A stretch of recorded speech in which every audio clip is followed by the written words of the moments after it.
Welcome to Teach, Learn, Share, a podcast that thoughtfully explores teaching and learning practices in higher ed. This podcast is brought to you by Teaching and Learning Services at McGill University. I'm Margot Eckenberg. And I'm Jasmine Perrin. We're recording today from McGill University in Montreal, Quebec, Canada, on unceded land which has long served as a site of meeting and exchange among Indigenous peoples, including the Haudenosaunee and Anishinaabe nations. We honor their stewardship as we live and work on these lands. Today's episode is the third of our mini-series on assessment and well-being. To help encourage the conversations on this important topic, we'll hear the crucial perspectives of undergraduate students. I'm really looking forward to talking to our guests, but before I do, just a little bit of background. So, assessment is an area in which instructors and students' interests usually align. It's at the core of effective learning experiences. It's where a lot of the teaching and learning actually happens. And learning matters both to instructors and to students. Grading and grades, meantime, are a source of concern for instructors who are often worried about how to grade fairly and not be overburdened. And they can be stressful for students who are taught to pursue good grades relentlessly from the time they're very young. A healthy learning environment considers the well-being of students and instructors. It's been an important lesson learned in the COVID-19 pandemic. And part of doing that means thinking about how assessment practices have the potential to either reduce or exacerbate student stress and anxiety. What happens on the instructor side matters. Well-planned means of assessment that emphasize assessment for learning, include well-developed criteria that are clearly expressed to students, can help reduce student stress and anxiety. At the same time, it can allow instructors to give formative feedback, helping students improve their work without feeling overburdened. But what happens on the student side matters too. Chris Rust has shown that student effort and emotionality around an assessment has great impact on learning. And I want to point out here the focus on learning. We often think of effort and emotionality as they relate to grades and the feeling of our own identities being tied to the number or letter grades being judged as an A or a C. One can lift us high, the other not so much. Interestingly, these emotions have been shown to affect our relationship to learning too. There's something to be said about being excited about learning and not just the gratification of an approving grade. We'll be getting to these topics and much more with today's guests. Joining us today is Jordan Leeson. Jordan is a senior physiology major with a minor focused in medical anthropology. Her hometown is Fort Saskatchewan, Alberta. Jordan is part of the 2023 cohort of global health scholars working on a project focusing on the state of psycho-oncology and palliative care in African national cancer control plans. She shares the common love of the outdoors and is happiest anytime she can get out in the sun, or even better, on the water. She can never turn down a quick surf behind a boat. I love that. Also on the show is Woo Park, a U3 management student with a major in strategic management and minor in finance. His hometown is Victoria, BC, very beautiful part of British Columbia. Woo enjoys golfing, rock climbing, and discovering the best cafes in Montreal. Thank you both so much for being here. To start off, we wanted to ask you about being invited to talk about assessment and well-being. Is this a conversation that you have had before? And what would you say is the consensus surrounding this topic amongst your peers and colleagues? Yeah, so I think that this is a conversation that has actually just emerged, unfortunately, just thanks to the pandemic. I feel like when we were really confined to just our homes and just kind of isolated a little bit more, it really brought into focus kind of how school truly takes a toll on our lives at home, especially when we're kind of extracted from some of the other social interactions in our life. And I feel like it's a good thing that this has been brought into the spotlight, but now that it is, we have to start dealing with this. I agree with Woo that these conversations have definitely been brought up throughout the pandemic. And with me and my peers and students that I work with, I find that well-being discussions are often towards university in general, just being in school, being in your classes, but they're less likely to be associated with individual assignments or projects where I feel like students, even myself included, could have a little bit more reflection. Many students I know are also sooner to put their grades ahead of their well-being, even if they make a negative assessment that this assignment is negatively impacting me. It is labeled as the cost to success, as often just persevering through these difficult times and difficult assignments. And it's just the university culture as a whole. I really hear both of you. I mean, I think that both the idea that the pandemic became a stimulus for a conversation that we hope can continue and that has room for growth, as you will express, Jordan. I think, right, we have to begin to not just think of assessment and well-being in these sort of large generic terms, but like, how does it actually affect me? Like, how am I feeling on a daily basis, but also how is my university experience affecting my well-being? And are there parts of it that I can actually begin to sort of unpack and see if there's something both an instructor and yourselves as students can do in that regard? So I'm going to ask another question now that hones in a little bit more specifically on assessment. And I'm sure you've both had experiences where in a higher ed context, the expectations of what you were supposed to do with a given assessment task wasn't well defined or well communicated by the instructor. And sometimes there's an assumption that there's a shared understanding of what the instructions are, what's expected of students in order to earn a grade. But when this isn't the case, students can spend a lot of time trying to figure out what the instructor is asking you to do. That's not good for anyone, and it can lead to frustration, which, as Rust has shown, can negatively impact learning. On the flip side of that, there are other times where instructors worry that if students have too much information, if they're given too many clues or ideas about what's expected of them, it might curtail their creativity or even make an assignment too easy. So how would you say, how important it is for you that instructors clarify expectations of how grades are earned?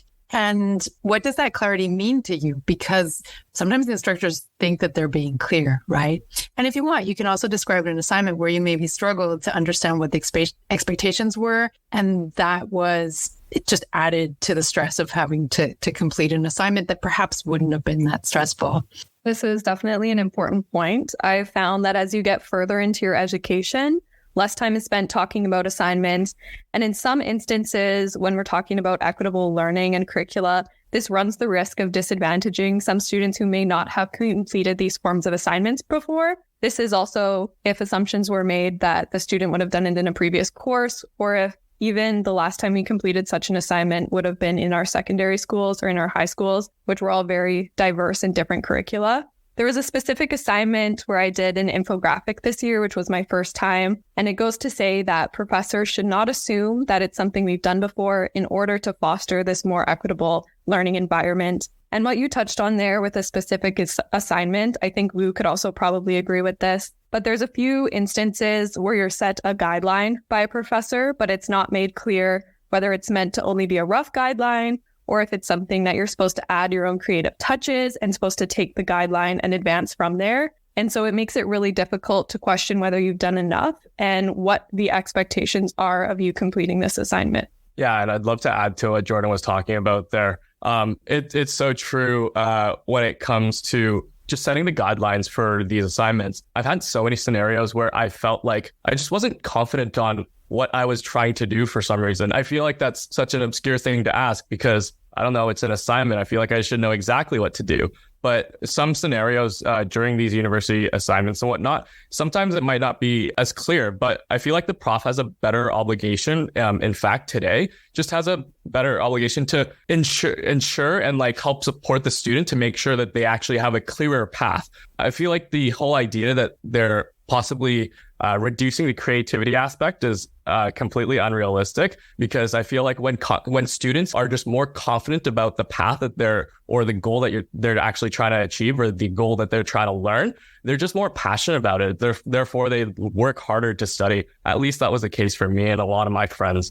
And I think with these open guidelines too, it often makes it unclear for professors as well. The professors often know what an A would feel like or look like, but it's not necessarily always communicated to the students. So it becomes a matter of them receiving the work and setting the standard of this is exemplary work, which I want to reward, which then fosters some feelings of competition among classmates, or you're feeling like you need to be the best out of your class in order to impress the professor when the grading and standards aren't necessarily clear. Absolutely. And it's kind of a dangerous thing when students have to guess what the instructor wants, and it's kind of like having to read their mind when it's not properly explained. I've had many scenarios in my own student experience where it was just feeling as though I had to I had to make guesses. And I had lived with a roommate who was a close friend of mine, and we were in the same program, and she would always do a little bit better than me. And I was just like, she's just better at reading that particular instructor's like mind on what they want. And so that led to frustration sometimes because I just wasn't sure what I was supposed to be doing. And some clear guidelines would definitely been very helpful in that experience. But let's switch gears for just a moment, because I'd like to talk a little bit about your own learning experiences more in a general sense. We know of many learning theories that exist, and we know that different teaching practices and different teaching strategies do have different impacts on students' learning. There have also been studies done on how we as humans process information and how we learn. And there's been a distinction made between what we know as superficial learning and deep learning, where superficial learning happens when we memorize and we regurgitate facts. And then deep learning is considered more permanent and involves trying to understand information and concepts and then maybe even apply them in order to facilitate the learning. I was just wondering if you could describe your understanding and perhaps your own experience with superficial learning and deep learning as an undergraduate student in university. I think this question is super relevant in the fact that it touches on the intrinsic and extrinsic value of grades. For many students, if you simply want to pass a course, memorizing and regurgitating facts can get you there. It can get you the pass you need. You go on to the next course and eventually you get your degree. However, if you want to understand the complex interworkings of the subject, how they relate to each other, and really extract all of the learning and understanding out of your education, then it's a little bit more difficult. And this would be an extrinsic way of learning where you yourself have to be motivated to take your learning to this deeper level, which Jasmine mentioned. And I think it's not necessarily something that students always have the decision to decide between. It's often true, as we said, with these conversations arising during the pandemic, that students who are busy, stressed, tired, or maybe in this situation ill, often tend to take the superficial route because it is a lot easier than going into deep learning, where they may not have the access to be able to apply deep learning practices and have the time and the resources to truly learn in the ways they hoped to learn. Absolutely. And I think with what you said, students sometimes are just trying to get through it and get to the end of whether it's a class or whether it's their whole degree, and they have a lot going on. So absolutely, it's just like a way to get by sometimes. And so that kind of makes me think of, in practical terms, within a course, summative assessments. So summative assessments are assessments that are usually done at the end of a term, and they're meant to assess everything that you've learned, everything you can do after a course. And they can induce stress due to their implications for grades. And that there's that intrinsic motivation that you're talking about, Jordan.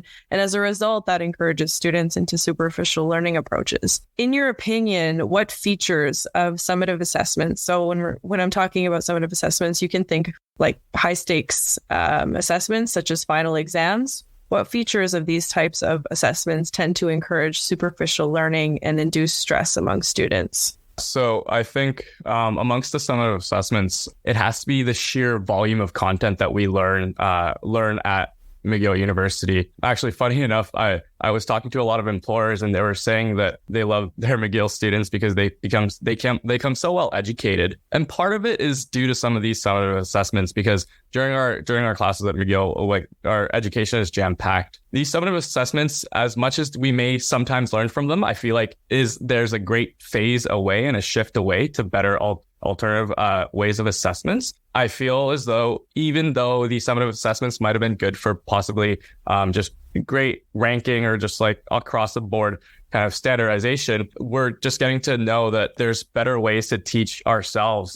There's other possibilities that actually are there to still enlarge our learnings. I feel as though some of the things that I actually use in my work that I carried to my work was the things I might have not learned from the summative assessments. It's typically not multiple choice questions you write in the exam rooms that you're necessarily remembering as you go on that you carry to your careers. They talk about how in the business world, anyone can look up on Google how to calculate a formula. That's probably what you're doing on that multiple choice question, but it's the people who kind of work through some other things, maybe through other big group projects and whatnot, who know how to work with people, who know how to work alongside others and work together, it just works out better.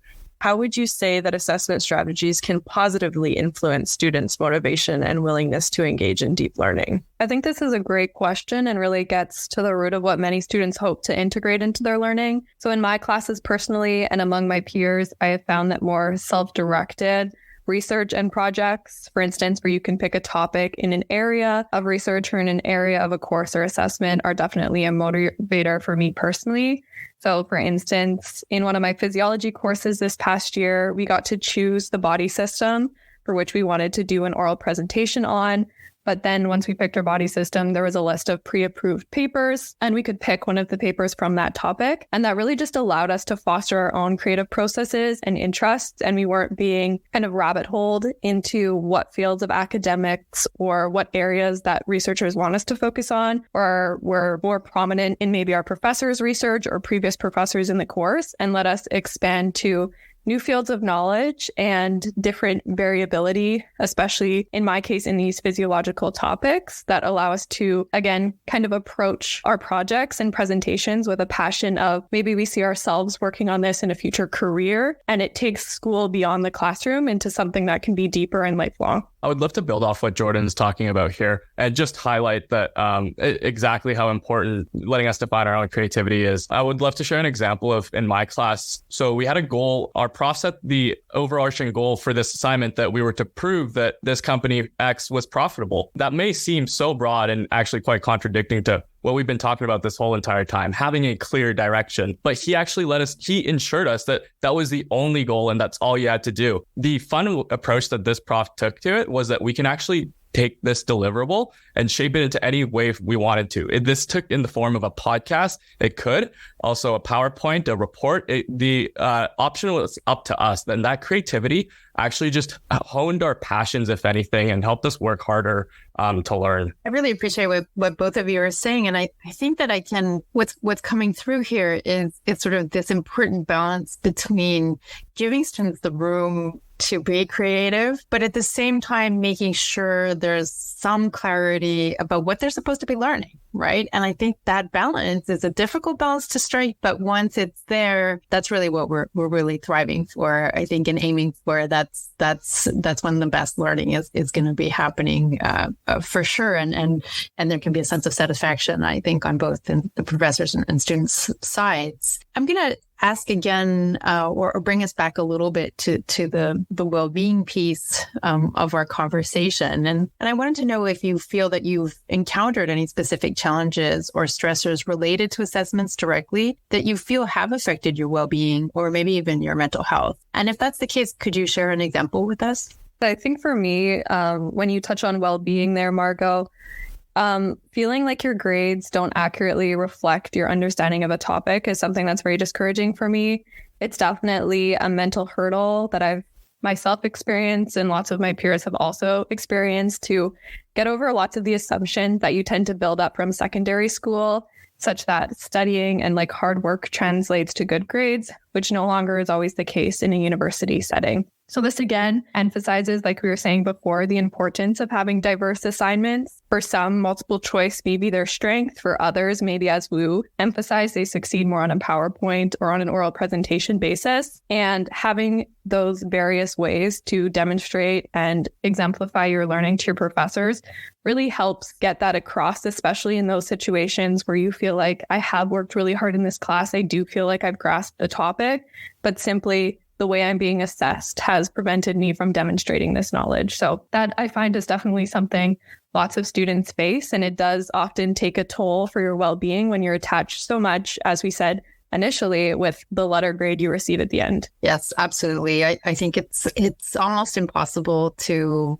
separate ourselves from any kind of evaluation or assessment. And I think that speaks to, even beyond the higher ed context, right? It gets us thinking about what does it mean for our work to be, as an extension of ourselves, to be assessed and evaluated by someone else, and how to be able to take, especially when you feel like you're not, as you say, Jordan, you're not getting the chance to really show what you would like to show in terms of what you've learned, and maybe you've prepared a great deal. So there can be enormous frustration there. I agree. And I think you've already given some ideas about with your last comments about what steps both educators and institutions can take to begin to create or to continue to work on more equitable and supportive assessments for learning environments. So you mentioned specifically, right, as Woo did, the possibility of different kinds of assessment tasks to show the learning, to give different kinds of learners the possibility to show what they know in different formats. Are there any other ideas that you have on that specifically? And this can be for either one of you or both. Alongside opening up just like what form this actual assignment can take place, I feel like the professor or any educator has such a great responsibility to open up a conversation regarding any assignment. So, for example, we with professors in our smaller classrooms of anywhere to 30 to 60 people, we have the personable touch where our professors in person during our classes are able to just open up a conversation about the assignment. This is where I found the absolute best amount of confidence in my assignments and what I'm working towards. Here, I was able to shamelessly ask possibly any of the stupid questions I may have had or just anything that I was unclear about, which made me so much more confident about the path that I was on. Alongside that, this conversation really helped raise conversations regarding what was going on in all the other students' lives. So, for example, I had a major project that was, let's say, due on Friday, but I had a take-home midterm that was actually dated for a 12-hour take-home midterm. Because of this 12-hour take-home, I actually couldn't really study for that specific big major project / midterm. Therefore, the professor, but I wasn't the only one in that scenario. There was half the class that was in that same scenario. So the professor was able to just shift it by one class, which costed him nothing, but saved the mental health of all the other students at the same time. I really love that, Woo. And I think that bringing that point up of having instructors just open a conversation about something is so important, because oftentimes when we bring up assessment and, maybe there are some better ways to do your assessment, instructors tend to think I need to rip it all apart and start over, and that's a lot of work and I don't have the time. But doing something like opening up a conversation with students requires little prep, and it really can have a big impact. So even before an assessment is given, like explaining to students why we're doing this and how it's going to support their learning and how it's going to help them achieve certain learning outcomes gives a lot of clarity and goes a long way. And even after an assignment is done, you can take a moment to reflect with your students, and it can be like 10 minutes, 5-10 minutes in class on what they thought about that assignment, or how it might have helped them, how it didn't, how things can be improved. And that's just a conversation. That's requires no changing of your syllabus, requires no changing of your grade scheme. It's just being more transparent with your students, which I think is really, really important. So I'm happy that you brought that up. Exactly. And honestly, I think there's an even additional thing there where that personal touch that professor is able to provide on those, on your actual specific assignments, is incredibly valuable. And I felt like I've had even more success in my education when the professor have actually continuously kind of checked in on that progress. This might have took form in kind of like group meetings with the professor, where once a month during this term long project, we're able to meet with the professor for a full hour, and we're able to ask all the questions. He gets to know everything that's going on. I feel like this sort of engagement from the professor not only made us more passionate about our work, it made it much better at the end of the day because he was so engaged as well. Yeah, for sure. It's really also building that instructor-student relationship, which I think can have a lot of positive impacts on the student's learning experience. So we've talked about some of the negative emotions that come along with assignments and assessments quite a bit, frustration, anxiety, and worry on the student's part. But it might be a good idea now to kind of flip the script a little bit and talk about the opposite and feelings of accomplishment and satisfaction and even joy that can come with the assessment experience on the student side. Do they have a place in the conversation about assessment and well-being? And have you had any fun learning experiences where you felt that your learning the experience was fun, but your learning was also at the same time being assessed rigorously?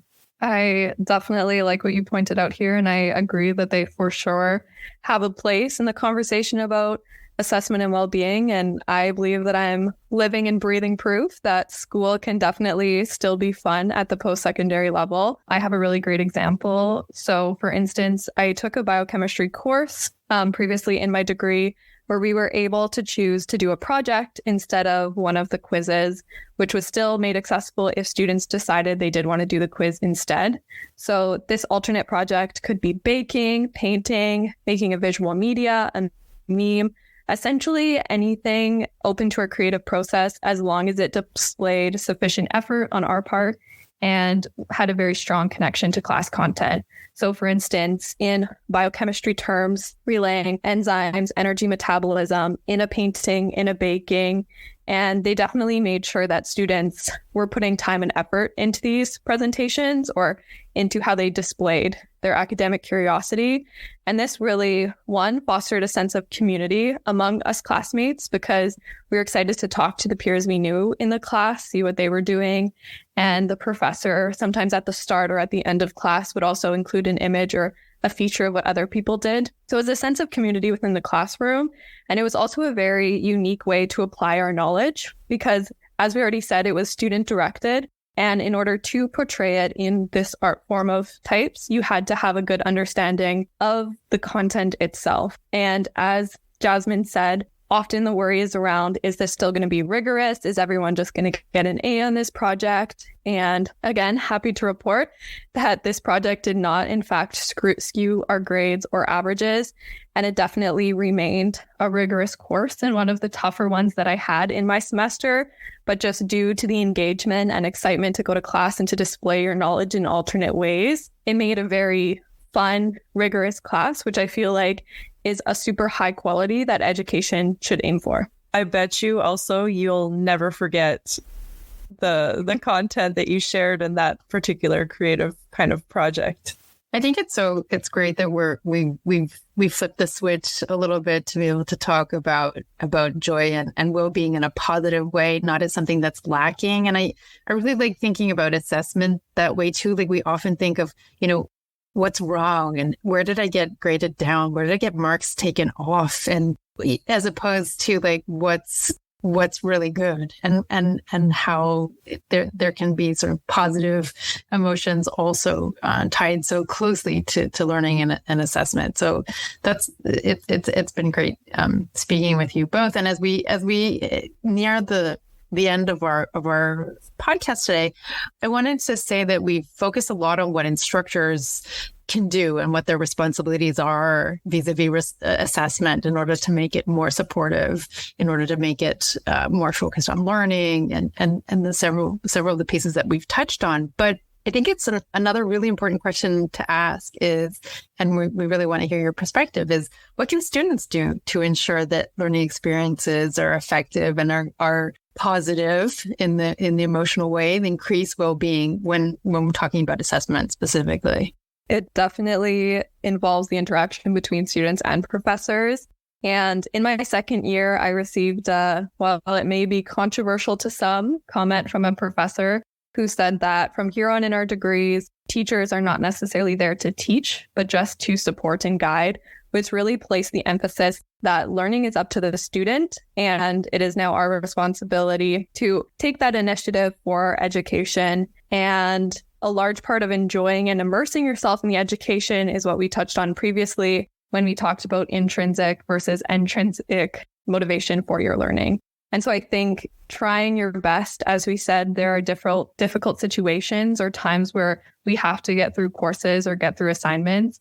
And I think that's a very common university experience, but immersing ourselves in our experience and defining what do we truly want to get out of our learning experience. And sometimes this involves reflecting on why we chose the program or degree we did in the first place, and then working towards those goals and seeing where acquiring this knowledge can take us and the doors and opportunities it really does open up to us. School is often a tough but rewarding endeavor that many students will also agree with. And I hope that through the guidance of professors and students and that collaboration and even discussions such as this, where we share with educational researchers and other people in the field, that we can continue to pursue this shared goal towards a quality, equitable education curriculum.